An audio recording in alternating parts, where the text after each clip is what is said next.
वज़ीर-ए-आज़म इमरान खान की रूसी सदर पुतिन से मुलाकात, अफगान सूरत हाल समेत इलाकाई उमूर और दो तरफा ताल्लुकात पर तबादला ख्याल।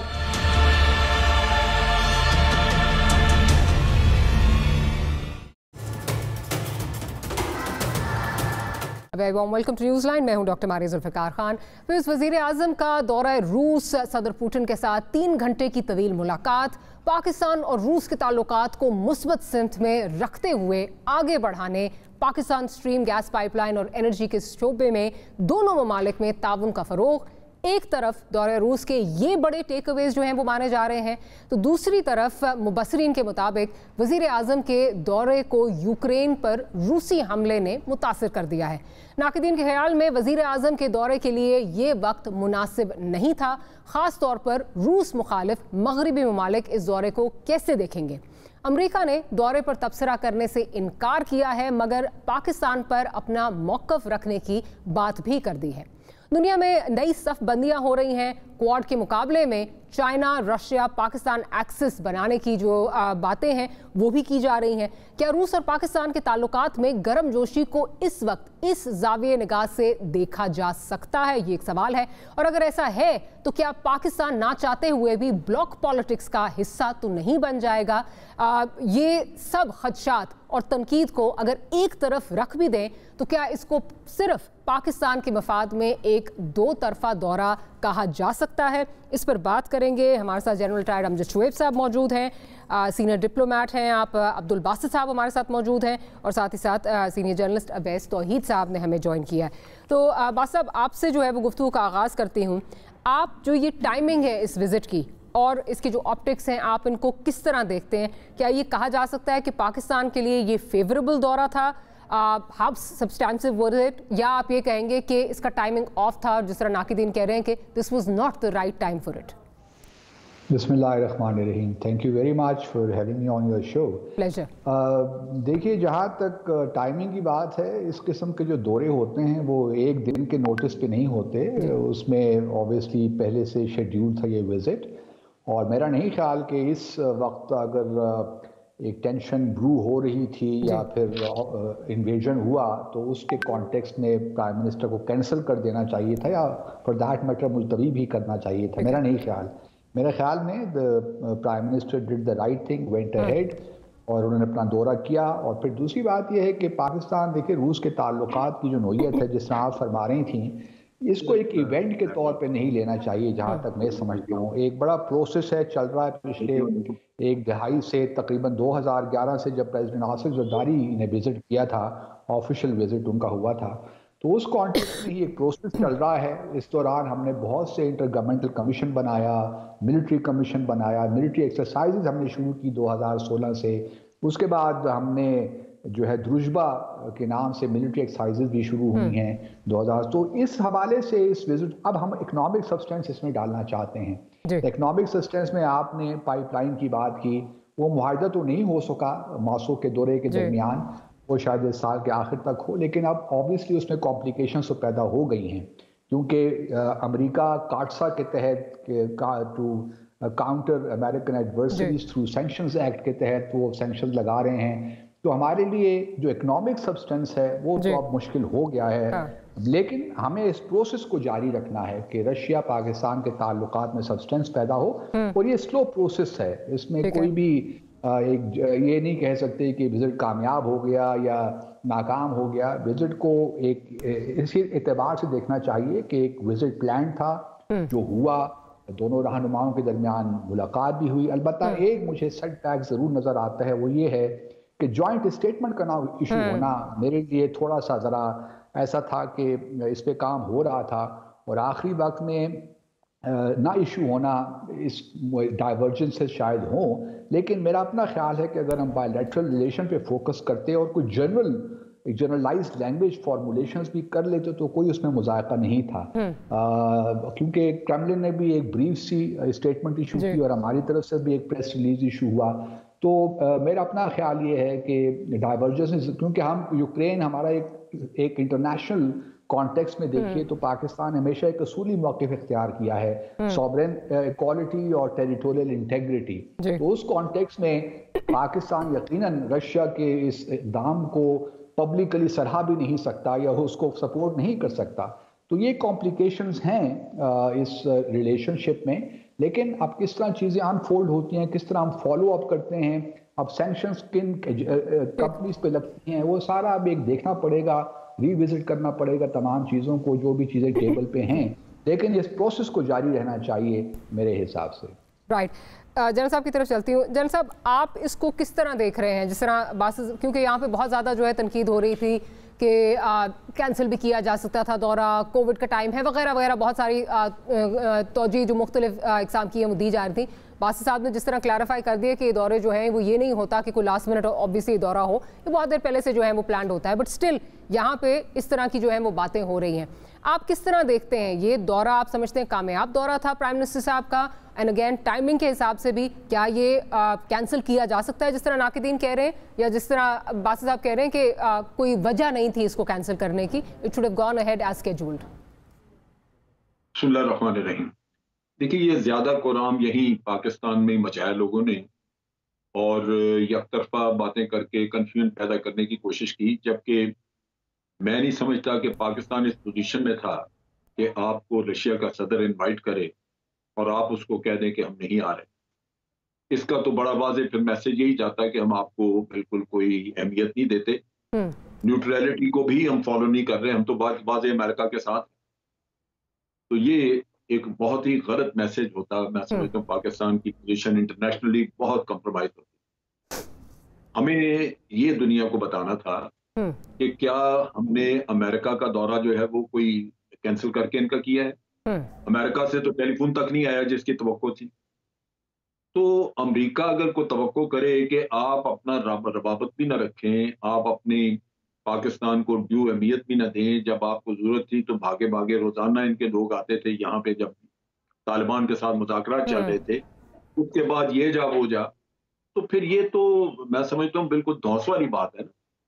तो पाकिस्तान को अभी कुछ चैलेंजेस आएंगे अमेरिका की तरफ से, क्योंकि सुपर पावर है, वो ये कहें, वो उनकी मर्जी यही होती है कि आप या हमारे साथ हैं या हमारे साथ नहीं है, तो फिर दूसरों के साथ। उनका रवैया तो यही रहा है।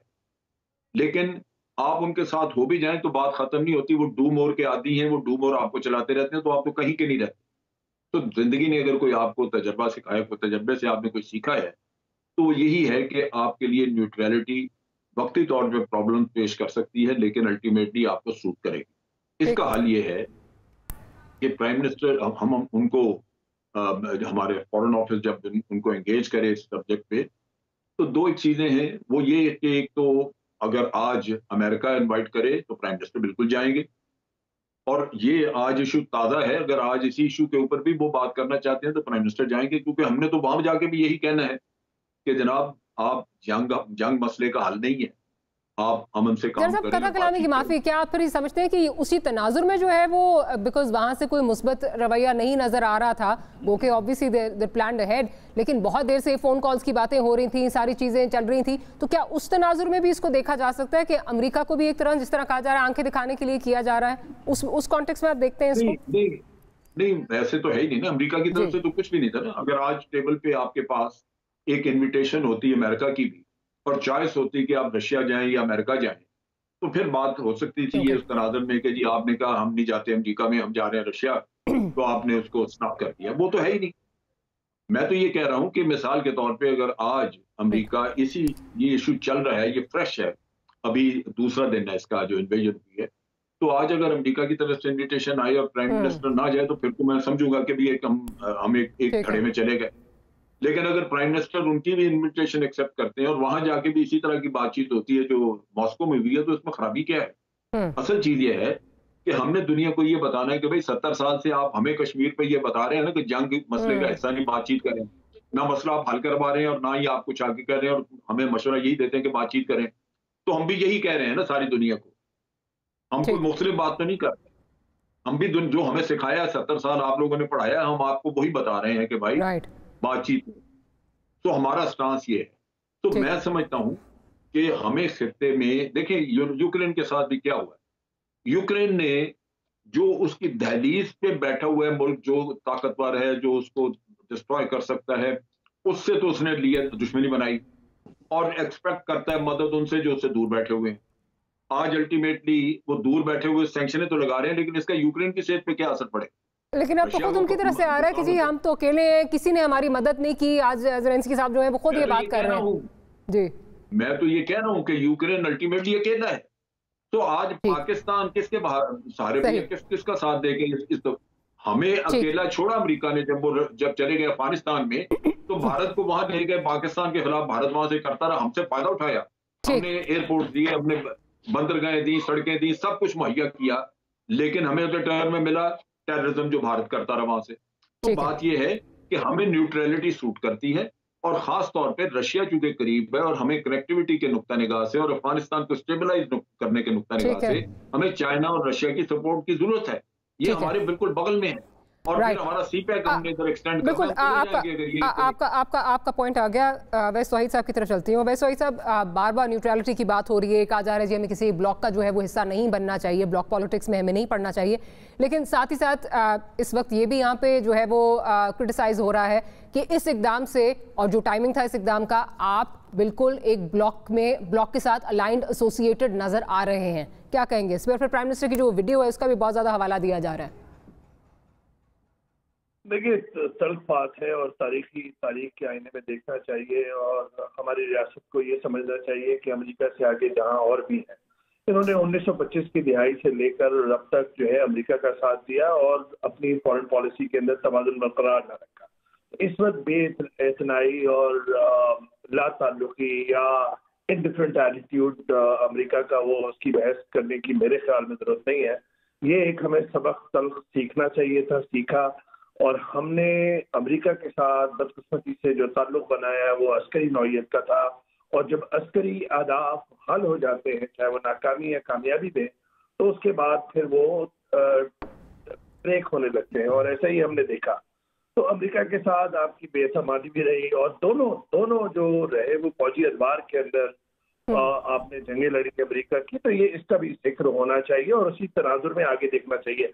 मैं समझता हूँ कि टाइमिंग जो है वो मारिया बिल्कुल ट्रिकी थी। जब वहां पहुंचे तो वहां का नहीं पता था कि तनाजा तो था, लेकिन इन्विटेशन पहले से था, और ये नहीं पता था कि जंग का ऐलान कर देंगे।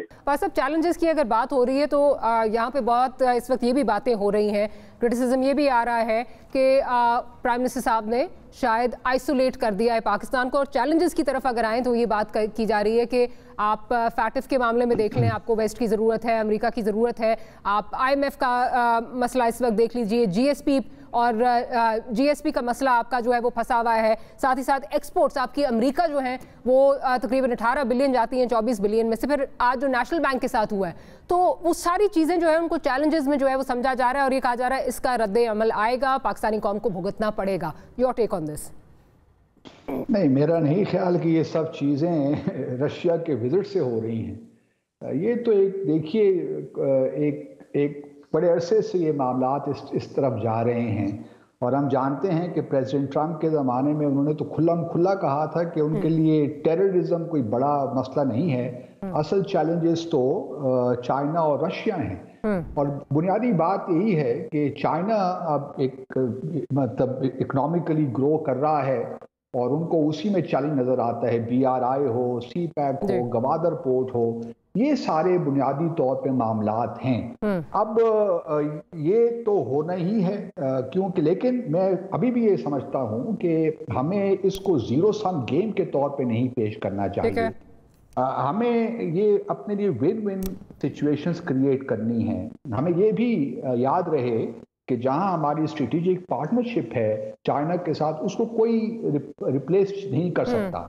वो एक खास एक सुई जेनरस किस्म का रिलेशनशिप है पाकिस्तान और चाइना का, लेकिन इसका हरगिज मतलब ये नहीं है कि हम अमेरिका के साथ और बाकी वेस्टर्न दुनिया के साथ अपने ताल्लुकात को ख़राब करने की तरफ चले जाएं। ये जो हम बार बार ये कहते हैं कि हम न्यूट्रल हैं, इसके भी कहने की जरूरत नहीं है। डिप्लोमेसी में nuances they are very important. एक स्ट्रेटेजिक क्लैरिटी, उसके बाद न्यूएंसेस, और फिर टेक्निकल फ्लेक्सिबिलिटी। अगर ये तीनों चीजें आपके पास हैं, देखिए ना, अमेरिका इस वक्त भी आपका सेकंड लार्जेस्ट इन्वेस्टर है पाकिस्तान में। आपके तकरीबन 10 लाख से 12 लाख लोग अमेरिका में रहते हैं पाकिस्तान हेरिटेज के। सिमिलरली वेस्ट में, यूके में आप देख लीजिए कितना हमारा डायस्पोरा है। तो ये मैं ज़ाती तौर पे ये समझता हूँ कि एक चाइना और रशिया की इंसर्कलमेंट है। ऑकस देख लीजिए, क्वाड देख लीजिए, और फिर नेटो इटसेल्फ मेरे अपने हिसाब से एक कोल्ड वॉर की लेगेसी है, and it has become a factor of instability in Europe, in the world. Afghanistan में जो नेटो ने किया वो भी हमने देखा।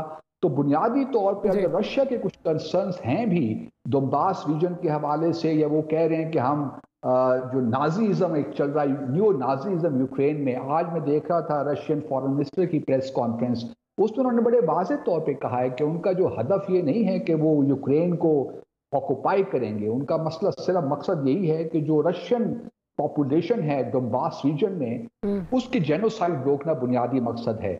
तो अब देखना यही है कि आगे किस तरह चीजें अनफोल्ड होती हैं। ये बिल्कुल दुरुस्त बात है कि रशिया चाइना को इंसर्कलमेंट हो रही है, वेस्ट करना चाह रहा है उनकी।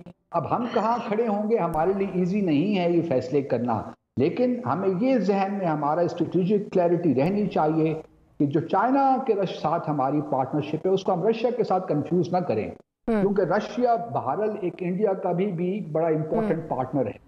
तो हम भारत और रशिया की जो इक्वेशन है उसको भी हम नहीं भुला सकते, लेकिन हमें रशिया के साथ इस प्रोसेस को जारी रखना है कि हमारे रिलेशनशिप में सब्सटेंस पैदा हो। लेकिन अगर आप ये कंक्लूजन्स ड्रॉ करने जा रहे हैं कि रशिया और चाइना और पाकिस्तान का एक ब्लॉक इमर्ज हो रहा है, तो मैं इससे इत्तेफाक नहीं करता।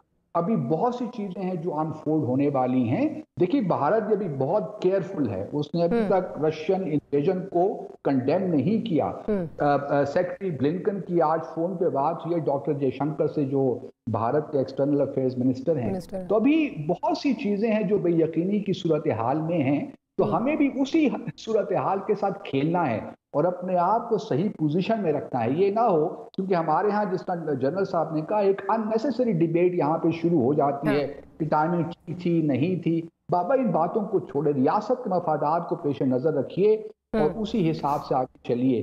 बाकी यूएस और अमेरिका पाकिस्तान के ताल्लुकात भी हमारे, मतलब उसमें कोई खास गर्मजोशी तो देखी नहीं हमने पिछले कुछ सालों में, लेकिन उसमें सब्सटेंस मौजूद है और उस सब्सटेंस को भी बढ़ाना चाहिए। जिसका आप बिल्कुल ठीक है, FATF का मामला है, IMF के मसाइल हैं, यूरोप में GSP प्लस के मसाइल हैं। तो ये तमाम चीजें भी हमें सामने रखनी, क्योंकि हमारा बुनियादी इस वक्त जो प्रॉब्लम है वो इकोनॉमिक, हमारी जो वीकनेसेस हैं वो हमारे लिए डिप्लोमेटिक स्पेस को कम कर देती हैं। ये बात बिल्कुल दुरुस्त है और हमें भारत, ये चैलेंजेस हैं हमारी डिप्लोमेसी में और हमने इनके साथ डील करना है। ठीक, मैं जनरल साहब आपसे भी इस पे पर्सपेक्टिव आपका लेना चाहूँगी। जो ये चैलेंजेस की बात आ रही है, ये एक बहुत बड़ी प्रॉब्लम कहा जा रहा है हमारे लिए बन सकती है, again at the expense of reputation. FATF हो गया, GSP हो गया, फिर ये बार बार याद दिलाया जाता है कि जी आपके एक्सपोर्ट्स जो हैं वो रशिया नहीं जा रहे, 24 में से 18 बिलियन आपके एक्सपोर्ट्स जो हैं वो अमेरिका जा रहे हैं, तो आपके लिए प्रॉब्लम हो सकता है। और फिर जो नेशनल बैंक के साथ हुआ है, $55 मिलियन का उन पे जो एंटी मनी लॉन्ड्रिंग जो लॉज हैं उनकी वायलेशन में उनके खिलाफ जो ये उनको फाइन हुआ है, ये सारे आप किस तनाजुर में देख रहे हैं इसको? चैलेंजेस बन सकते हैं ये?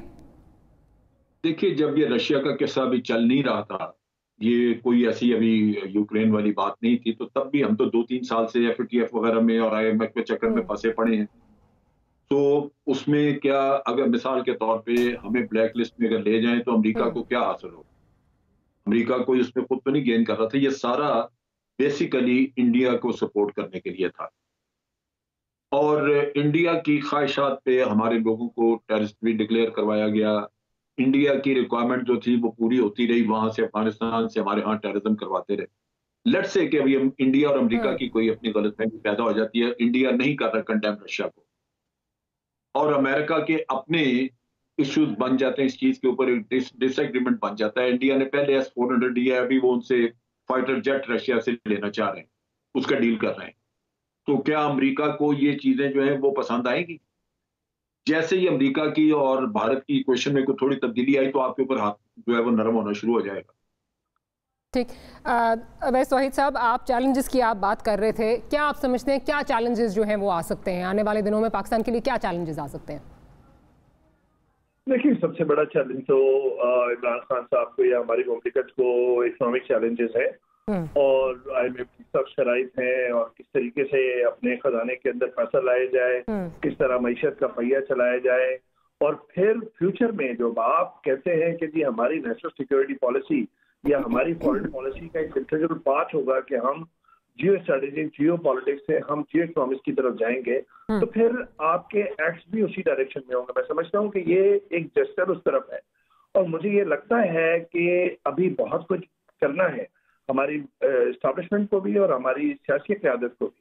ये जो पेटी इंटरेस्ट है जो मुल्क के अंदर रोजाना एक रियलिटी शो डिक्लेयर होता है और स्टेज होता है कि आज कौन, बिलावल क्या कर रहे हैं, जरदारी क्या कर रहे हैं, शहबाज क्या कर रहे हैं, मैं समझता हूँ कि फंडामेंटल इश्यूज जो हैं वो बहुत ही संगीन नौयत के हैं। और इस रशिया और चाइना के साथ जाहिर बात है कि गन अनाउंस है और ये एक अच्छा जेस्चर है।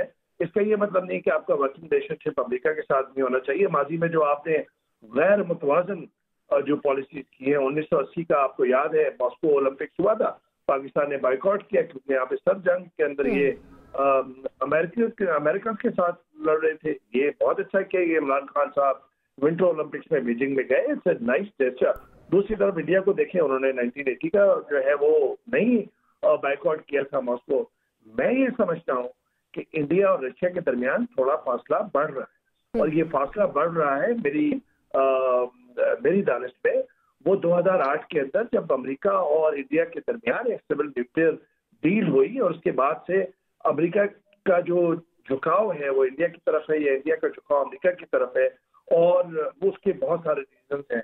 वो that is decide the point कि चाइना के खिलाफ इंडिया को खड़ा कर रहे हैं या क्या कर रहे हैं। मैं ये समझता हूँ कि जब आपके ये चैलेंजेस है, दूसरा चैलेंज है आपको पीस और स्टेबिलिटी का अफगानिस्तान में। चाइना को भी वो चाहिए फ्यूचर के अंदर और वो नहीं चाहता कि उगर्स या ETIM के जो मिलिटेंट्स हैं जो दाइश के अंदर भी अब आ रहे हैं, जिस तरह रिपोर्ट्स आ रही है, और वो नॉर्थ ऑफ अफगानिस्तान के अंदर इकट्ठा हो रहे हैं और वहाँ पे 3 जो सेंट्रल एशियन स्टेट्स हैं, ताजिकिस्तान, तुर्कमेनिस्तान और उज्बेकिस्तान, वहाँ नहीं चाहते पुतिन भी कि कोई भी उनके डोर स्टेप पे कोई इस तरह के इंसर्जेंट्स या टेररिज्म हो जो उनके पुराने इलाकों के अंदर स्पिल ओवर हो, क्योंकि खुद पुतिन ने KGB के अंदर जब थे तो चेचनिया की इंसर्जेंसी का मुकाबला किया था और he is been faced by Russians. अब दूसरी तरफ अगर आप देखिए कि जिस तरह जनरल साहब कह रहे थे, यूक्रेन और रशिया का मामला इतना आसान नहीं है, बहुत पेचीदा नौयत का है और वो सदियों में फैला हुआ है। मैं यूक्रेन भी गया हूँ और थोड़ा बहुत जो मेरी मालूमात है, आधा यूक्रेन या सोसाइटी जो है यूक्रेन की वो स्प्लिट है, या तो प्रो रशिया है या फिर वो आधे चाहते हैं या अक्सरियत चाहती है कि वो वेस्ट की तरफ जाएं, EU के मेंबर बने, नेटो के मेंबर बने और अगली दुनिया में जाएं और यूक्रेनियन आइडेंटिटी के साथ जीना चाहते हैं, जिसका जेलेंस्की जो है वो नुमाइंदा है जो इस वक्त प्रेसिडेंट हैं। और जो 2014 के अंदर जो मामला संगीनियत इख्तियार किया था वो था क्रीमिया का एनेक्स जो करवाया जो रशिया ने। क्रीमिया के अंदर भी प्रो रशिया था, रेफरेंडम हुआ, प्रो रशिया रेफरेंडम कामयाब हुआ। तो एक पूरी हिस्ट्री है और मशरिक के अंदर मैं नहीं समझता कि ये जंग बहुत तूल पकड़ेगी। यूरोप कोई भी जो सेकेंड वर्ल्ड वॉर के सब तजर्बे के बाद नहीं चाहेगा कि यूरोप के अंदर बढ़े कोई भी जंग, और सख्त नौयत की पाबंदियां भी नहीं होंगी मॉस्को पे, क्योंकि जो जर्मनी है उसका 50% जो गैस है वो रशिया से आती है। इसी तरह इटली का जो सारा मईशत जो है उसका दारोमदार रशिया पे है। इसी तरह और ऑस्ट्रिया है, हंगरी है। तो हम डिवाइडेड देखेंगे और ऑप्टिक्स के तौर पे अमेरिकन प्रोपेगेंडा करेंगे। ये प्रोपेगेंडा वॉर भी है कि सारे चैनल कह रहे हैं कि इस तरह लग रहा है जैसे पुतिन के हाथ में तलवारें हैं और वो यूक्रेनियंस का कत्ल कर रहा है। ऐसा नहीं है। आप पैलेस्टीनियंस के खिलाफ एनेक्सेशन को तो कबूल करते हैं, आप जियो सेटलमेंट्स को तो कबूल करते हैं, आप खुद हमले करते हैं इराक वगैरह पे झूठे वेपन्स ऑफ मास डिस्ट्रक्शन पे, तो जब तो आपको नजर नहीं होता। तो ये मामला बहुत सदियों पुराना है यूक्रेनियंस और रशियंस का, वो उनको सेटल करने दें, लेकिन जारियत जो है वो उसको कंडेमनेशन हमें भी करनी चाहिए। और इमरान खान साहब ने बिल्कुल सही बयान दिया है मॉस्को के अंदर, लेकिन आगे एक कठिन सफर है जब तक हम ये नहीं समझेंगे कि पूरी दुनिया हमारे खिलाफ साजिश करे। नहीं, आपको अपना बेहतर करना है और साजिशों का मुकाबला पॉजिटिव तरीके से करना है। मैं समझता हूँ कि चैलेंजेस है लेकिन ये नहीं है कि आप उन्हें हल नहीं कर सकते। अगर आप उनको राइट होंगे तो बिल्कुल मैं जरा जनरल साहब से एक पॉइंट ऑफ व्यू उनका लेना चाह रही हूँ कि बासित साहब का ऑलरेडी इस पे जो है वो पॉइंट ऑफ व्यू आ गया। जनरल साहब, जो भी जैसे अवैस बात कर रहे थे और ये बात भी हो रही है कि चाइना, पाकिस्तान, रशिया क्वाड के मुकाबले में एक ये नया नेक्सस जो है वो उभर के आ रहा है। बासित साहब कहते हैं कि maybe that's stretching it a little too far. Awais साहब का एक मानना है कि एक कन्वर्जिंग पॉइंट है, ऑफ कोर्स इसमें अफगानिस्तान है। What's your take on this? ये क्या ये एक इमर्जिंग एक नेक्सस आपको नजर आ रहा है? नहीं, नेक्सस नहीं है, उसमें हमें चाइना की पॉलिसी जो है वो उस पर भी नजर रखनी चाहिए। चाइनीज कोई ब्लॉक नहीं बनाते, उन्होंने कभी पाकिस्तान के साथ कोई इस तरह का एग्रीमेंट नहीं किया, ना ही किसी और मुल्क के साथ किया जिससे ये लगे कि वो स्ट्रेटेजिक पार्टनरशिप बन गई इस तरह की कि आप ब्लॉक बना रहे हैं। जैसे अलायंसेस, अमेरिका की हमेशा ये पॉलिसी रही है अलायंसेस बनाना। वो कम से कम हम जब से पाकिस्तान बना है देख रहे हैं वो मुख्तलिफ अलायंसेस बनाते हैं हर इलाके के लिए। यहाँ क्वाड उन्होंने बना ली, अब क्वाड के अगेंस्ट चाइना ने कोई अलायंस नहीं बनाई इस तरह की। तो अगर हम ये कहते हैं किसी ब्लॉक का हिस्सा नहीं, तो हमें ये अंदाजा भी है और दुनिया को पता है कि ये ईस्टर्न ब्लॉक है ही कोई नहीं, इसके ब्लॉक की शक्ल नहीं है। वो जो व्हाट्सएप एक्ट वाला होता था किसी जमाने में, वो चीज नहीं है, अभी एग्जिस्ट नहीं कर रही। तो इस वजह से अगर हम शंघाई कॉर्पोरेशन में मौजूद है तो भारत भी मौजूद है, जिसके 11 एग्रीमेंट्स हैं अमेरिका के साथ। वो इसी ब्लॉक का, उस लिहाज से अगर ब्लॉक है तो उसका हिस्सा है। भारत के 11 एग्रीमेंट्स हैं स्ट्रेटेजिक पार्टनरशिप और मुख्तलिफ एक दूसरे के एसेट यूज करने के अमेरिका के साथ। उसके बावजूद इंडिया खड़ा है कि जनाब हम कंडेमनेशन नहीं करेंगे रशिया की, तो क्या वो किसी और ब्लॉक में चले गए? तो मेरा अपना अंदाजा है कि ये डिपेंड सारा ये करता है कि डिप्लोमेसी हम आगे कैसे करते हैं कि दुनिया को यकीन आ जाए कि वाकई हम न्यूट्रल, हम नहीं चाह रहे किसी ब्लॉक का हिस्सा बनना। तो वो की कोशिश हमें करनी होगी। अदरवाइज बिल्कुल चीजें वाज़ेह हैं, कोई इसमें ऐसी चीज है ही नहीं कि कोई नेक्सस डेवलप हो रहा है वहां पे। यहाँ सुबह क्योंकि आप देखिए चाइनीज ने स्टेटमेंट दी है कि यूक्रेन के इशू पे रशिया खुद काफी है, हमें उनको कोई जरूरत नहीं है हमारे साथ देने की कि हम उनको सपोर्ट करेंगे। तो ये ऐसा इशू है जिसमें कि एक दूसरे के साथ हमदर्दियां मौजूद हैं। हम कंडेम नहीं कर रहे, लेकिन हम डेफिनेटली उनके स्ट्रेटेजिक पार्टनर भी नहीं। ठीक, एक छोटी सी ब्रेक लेनी है इस प्रोग्राम, इस प्रोग्राम के सेगमेंट को यहीं पे वाइंड अप करेंगे और ब्रेक के बाद आते हैं तो सियासत की तरफ ज़रा बढ़ेंगे कि सियासत में क्या हो रहा है। We will talk about that and much more right after show.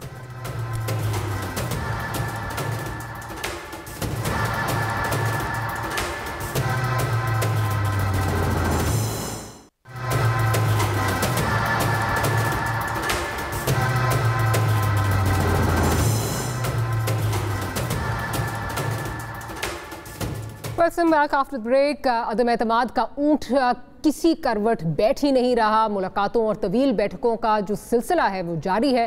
Formulas बन रहे हैं, ऑफर्स ली और दी जा रही हैं, नंबर्स गेम पूरी होने के दावे भी हैं। तहरीक अब बस आने वाली है। इत्तेहादियों की मांगें और तरीन ग्रुप की फरमाइशों के साथ साथ आइंदा सेटअप में कौन किस ओहदे पर बैठेगा सब कुछ तय हो रहा है। तय जो नहीं हो रहा बस वो ये है कि अदम एतमाद कब आएगी। इस पर बात करेंगे। मैं ज़रा अवैस तौहीद साहब की तरफ चलती हूँ।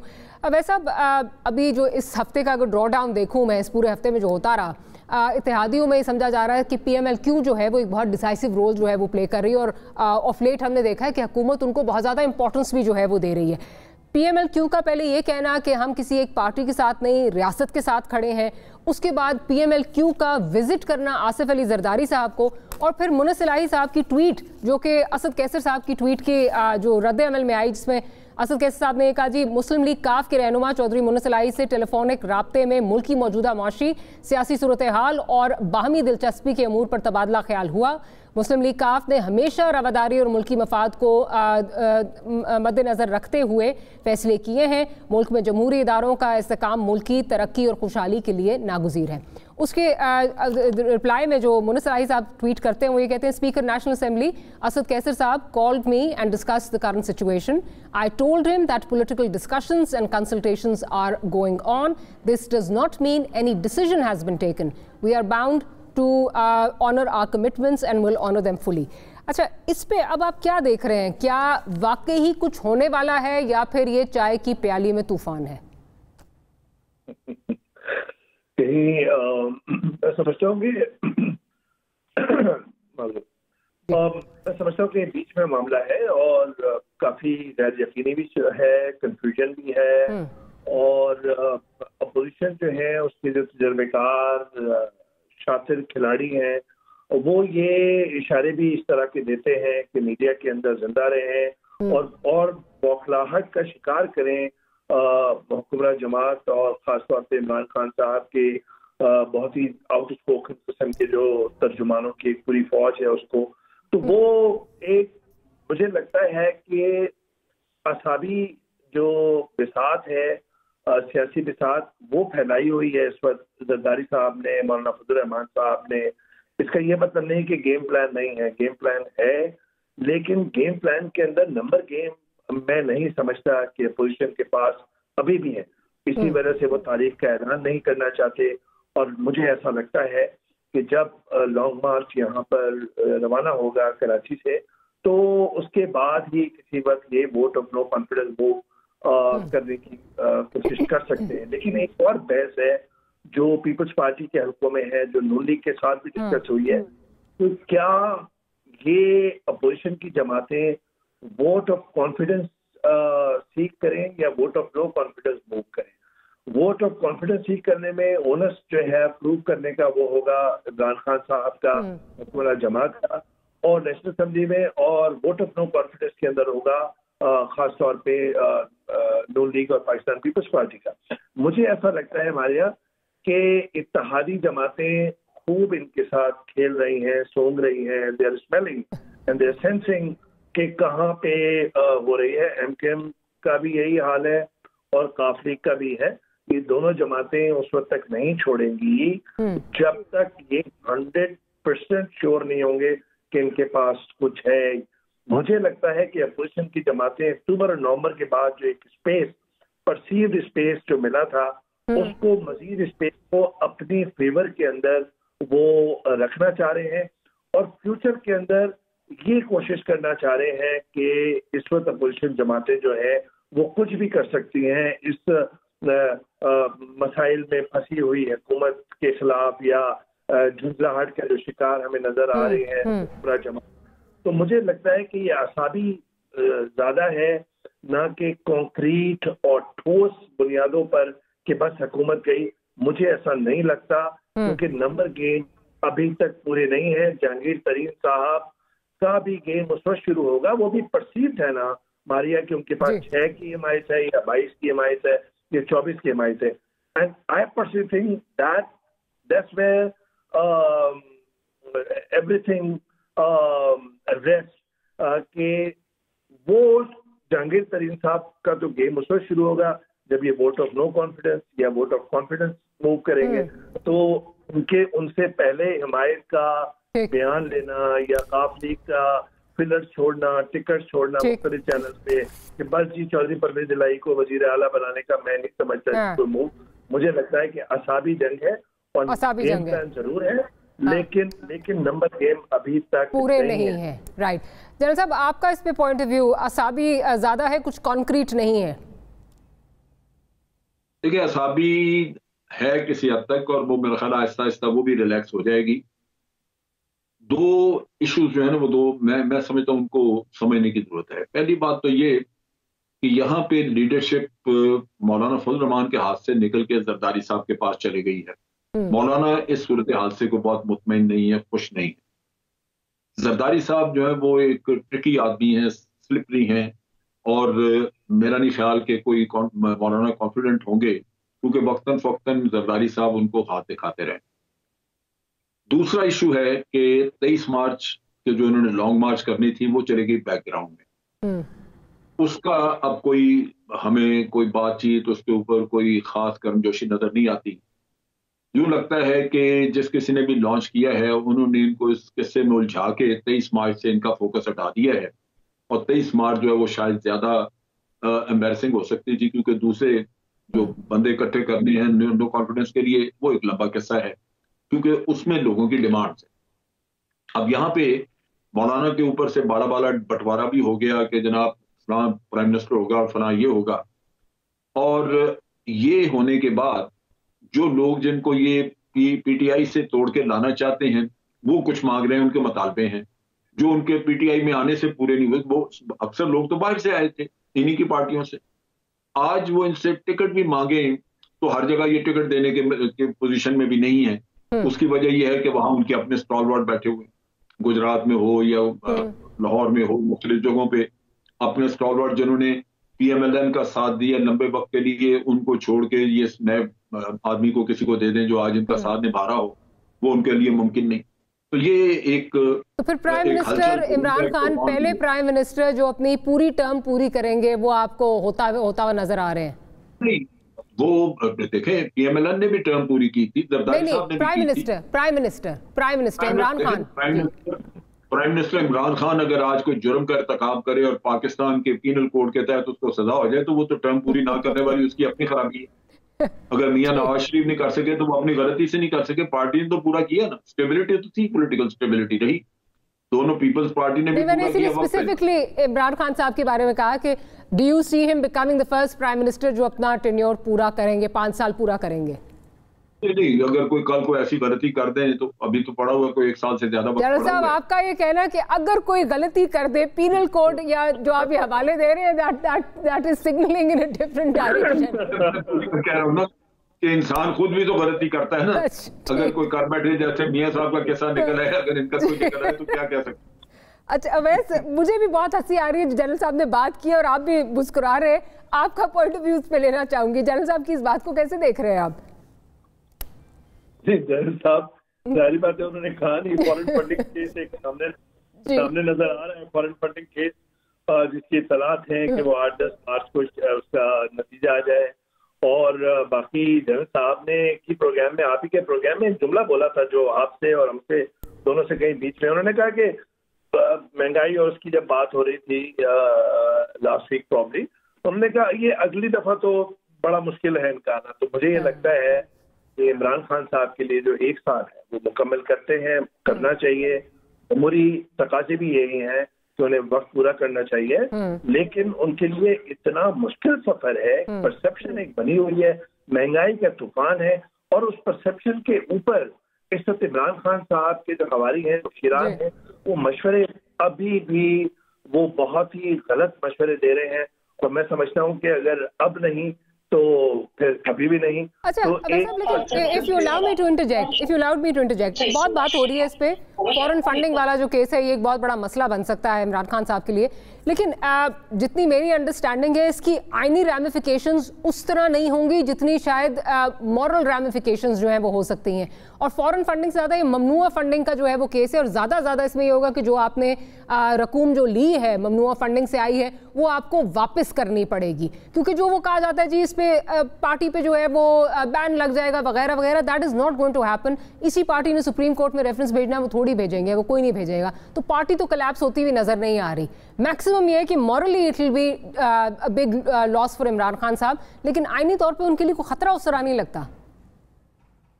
देखिए, परसेप्शन है ना, परसेप्शन जाहिर बात है कि परसेप्शन के जो पैमाना है उस पे मारिया नहीं पूरा उतर रहे ना। कि एहतसाब का नारा जो है वो जाय हो गया, नवाज शरीफ जरदारी को जेल में नहीं भेज सके, वो बाहर हैं। अच्छा, फिर आपने कहा कि जी बुनियादी इस्लाहात करेंगे, ना लोकल बॉडीज की इस्लाहात आई ना और इस्लाहात आई, वो भी judicial reforms, electoral reforms, so on and so fourth. तो आप जो है कहीं ना कहीं लड़खड़ाए, और परसेप्शन में अब ये हो गया कि इनके साथ जो टीम है कहीं वो पूरा नहीं करती नजर आ रही मिशन। तो अगला साल मैं इस तरह से कह रहा हूँ कि बहुत ही ज्यादा चैलेंजिंग है खान साहब के लिए, क्योंकि उसी की बुनियाद पे परसेप्शन और अपनी परफॉर्मेंस की बुनियाद पे ही अगले इलेक्शन में जाएंगे। और अपोजिशन जो जमातें हैं वो तजर्बेकार हैं, रिवायती सियासत करती हैं, उन्हें पता है वो इनको घेरा तंग कर रही हैं इनका उस परसेप्शन के, और मजीद इनको दीवार से धक्के लगा रही हैं। और साथ में ये चाह रही हैं कि जो एस्टैब्लिशमेंट और इमरान खान साहब की हुकूमत के दरमियान अगर कहीं अक्टूबर-नवंबर के बाद कोई फासला आया या कुर्बतों में नहीं आई है तो वो जरा बढ़ जाए। और वहीं पे इमरान खान साहब का एक बड़ा इम्तिहान होगा कि आगे आने वाले दिनों के अंदर जब एस्टैब्लिशमेंट के साथ बातचीत होगी बहुत ही हसास नौयत की, तो उसमें फिर कितने फ्लेक्सिबल होते हैं या how does he trade that path. अब ऐसा मुझे ना छोटी सी एक ब्रेक लेनी है। ब्रेक के बाद जब हाजिर होंगे तो Islamabad is the hub of political gossip. क्या गॉसिप आजकल जो है वो चल रही है उसको भी अपने मेहमानों से कहेंगे, जरा डाइसेक्ट करते हैं, and will talk about that. Will be right back.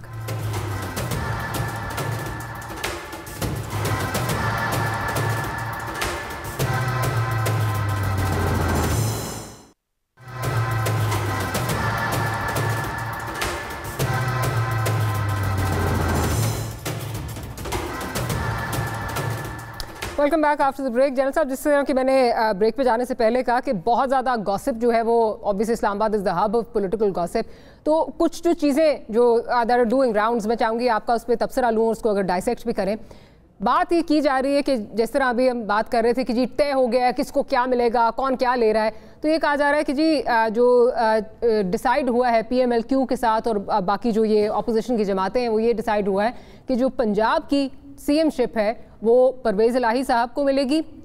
इसके अलावा ये कहा जा रहा है कि जी इस पे ये भी कहा गया परवेज़ इलाही साहब की तरफ से कि वो नून लीग को नहीं ट्रस्ट करते, तो आसिफ जरदारी साहब ने जो है he played a pivotal role और नून लीग की बिहाफ पे आसिफ अली जरदारी साहब ने शहबाज शरीफ साहब से बात करने के बाद ये गारंटी दी है PMLQ को कि ये आपको मिल जाएगा। क्या PMLN ये कर सकती है तो अपने पाँव पे खुद कुल्हाड़ा मारने के मुतरादिफ होगा, क्योंकि अभी इतना टाइम रहता है और उसमें अपने एक जो हलीफ पार्टी है उसको आप जो है वो आप मैंडेट दे दें, उसको रिवाइव करने का एक जो है वो चांस दे दें। चौधरी जो है वो हमेशा अपने मफाद में काम करते हैं और मेरा नहीं ख्याल कि वो पॉलिटिकली इतने नाइव होंगे। वो बड़े बड़े समझदार लोग हैं ये, और जो चीफ मिनिस्टरशिप है सिर्फ उतनी बात नहीं होगी, वो फेडरेशन में मरकज में भी मांगेंगे अपना हिस्सा, और अपने जितने भी उनके हवारी हैं उनको किसी को सेनेटर बनवाना, किसी को उस सबको खपत करवाने का करेंगे। असल चीज ये है कि इस वक्त कोई भी पॉलिटिकल पार्टी खुद अपने आप पे इस पोजीशन में नहीं है कि वो सारी चीजों पे वादा कर सके। जो नजर आता है, अगर मिसाल के तौर पे PTI अगली दफा हुकूमत में नहीं आती तो देयर इज ए पॉसिबिलिटी कि हो सकता है हंग पार्लियामेंट बने, या अगर हंग पार्लियामेंट नहीं तो कम से कम कोलिशन ऐसी बने जो आज जैसे है इस तरह 2-3 पार्टियां और बन के उसमें शामिल हो। तो जब कोलिशंस होती हैं तो उसमें आपको कोलिशन पार्टनर्स को फिर हिस्से देने पड़ते हैं, आपके लिए वादे पूरे करना मुश्किल हो जाता है। इमरान खान को भी यही मुश्किलात आ रही थी। ठीक, अब वैसे अब आप इसको इस पॉलिटिकल गॉसिप को एज सिर्फ गॉसिप देख रहे हैं या आप समझ रहे हैं इसमें कुछ ना कुछ वजन है? गॉसिप करें ना तो साल मार्केट वाली ड्राइंग रूम डिस्कशन वाली कि बस हुकूमत अब गई। आपको पता है कि एस्टेब्लिशमेंट ने बस हाँ कर दी है और जरदारी और शहबाज शरीफ इसी वजह से आगे हैं और बस खान साहब की हुकूमत गई। बाहर का मौसम आया नहीं इस्लामाबाद में और अपोजिशन की झोली में, जरदारी साहब की और शरीफ खानदान की झोलियों में बाहर जो है खुशियां बिखेर देगी। मुझे ऐसा नहीं लगता। देखिए, गॉसिप तो ये है कि जरदारी साहब क्यों इतना आगे हैं, क्या जो सेटअप 1 साल का होगा तो उसके अंदर जो है खसीसा वज़ीर-ए-आज़म बन जाएंगे और मुख्तलिफ लोग उनके साथ हुकूमत में आ जाएंगे, फिर रिफॉर्म्स होंगी और उसके बाद इलेक्शन होंगे। तो ये तो गॉसिप एक काफी बहुत ही शिद्दत अख्तियार कर रही है। लेकिन मुझे ऐसा लगता है, लॉजिकल अगर इसको देखें, मुझे ऐसा लगता है कि शहबाज शरीफ साहब का फेस और जरदारी साहब का फेस अपोजिशन का इस वक्त जो सामने फेसेस है, इसका मतलब मुझे ये लगता है एज अ पॉलिटिकल ऑब्जर्वर कि एंटी एस्टैब्लिशमेंट सियासत नहीं होगी, एंटी एस्टैब्लिशमेंट बयानिए के साथ सियासत नहीं होगी। लेकिन इसकी गारंटी क्या मुस्तकिल बुनियादों पर है? मुझे लगता है कि नून लीग ने वो कार्ड अपने पास रखे हैं। वोट ऑफ नो कॉन्फिडेंस अगर मूव करते हैं और अगर वो नहीं कामयाब होती तो फिर हम देखेंगे कि फिर नून लीग में से वो काफिला जो एंटी एस्टैब्लिशमेंट बयानिए पर आ रहा है वो भी होगा और पीपल्स पार्टी के कुछ रहनुमा जो है वो भी फिर बयान देंगे कि न्यूट्रलिटी नहीं बरकरार हुई और अभी भी वही मामला है, फोन आ रहे हैं, so on and so fourth. I personally think कि फ्यूचर के अंदर in the next few months, in couple of months, anti establishment बयानी के साथ सियासत नहीं होगी, सियासी अदम इस्तेहकाम बढ़ेगा, सियासी इंतशार बढ़ेगा, ये सरगर्मियां और शिद्दत अख्तियार करेंगी और वो पार्लियामेंट और पार्लियामेंट के बाहर जो है एक आसानी तौर पर इमरान खान साहब को घेरते रहेंगे और घेरा इतना तंग होगा कि फिर उसकी जो सफोकेशन है मैं समझता हूँ कि मुल्क में महसूस होगी और पॉलिटिकल डोमेन और सियासी जो पब्लिक डोमेन है उन दोनों के अंदर आप उसकी शिद्दत और हिद्दत जो है वो महसूस कर सकेंगे। तो आने वाले महीने अच्छा एक चीज और अवैध साहब, जो आप इमरान खान साहब की सफोकेशन की बात कर रहे हैं, obviously government has not been able to perform उस तरह जिस तरह वादे किए थे, तो जो पार्टी के टूटने की बातें भी अब हो रही हैं कि जी तकरीबन, और ये कहा जा रहा है जी ऑलमोस्ट 40 लोग जो हैं पीटीआई में से वो डिफरेंट पार्टीज के साथ राब्ते में हैं और पीटीआई टूट भी सकती है। इसमें किस हद तक आप वजन देखते हैं?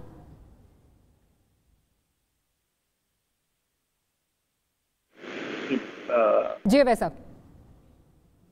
जी मुझसे आप पूछ रही हैं? जी जी जी जी जी जी जी जी देखिए, डिफेक्शन पीटीआई के अंदर मुझे इस वक्त नजर नहीं आ रही। जो सबसे बड़ा फैक्टर है वो है जहांगीर तरीन साहब का, और जहांगीर तरीन साहब के ग्रुप को लेके क्या वो वाकई में बगावत का ऐलान कर देंगे खुल्लम खुल्ला, और वोट ऑफ नो कॉन्फिडेंस के अंदर अपनी सारी हिमायत डाल देंगे। नून लीग भी उनको वो हैसियत नहीं दे सकती जो इमरान खान साहब की पार्टी में उनको रही है। पीपल्स पार्टी भी वो हैसियत नहीं दे सकती। पंजाब के अंदर स्टेक जहांगीर तरीन साहब के ज्यादा है, लेकिन देखना यह है कि पंजाब के अंदर वोट बैंक नून लीग का इंटैक्ट है, तो क्या वो जहांगीर तरीन साहब को इतनी बड़ी हैसियत दे देंगे? मुझे I doubt it. Still confusion. वैसा I'm sorry, I'll have to interject there. I have to close the program. वैसा आपका बहुत शुक्रिया, जनरल साहब आपका बहुत शुक्रिया कि आपने प्रोग्राम के लिए वक्त निकाला। और एक चीज़ पे तो कंसेंसस है कि फिलहाल हुकूमत कहीं जाती हुई नजर नहीं आ रही। We'll see you tomorrow. Good night and Allah Hafiz.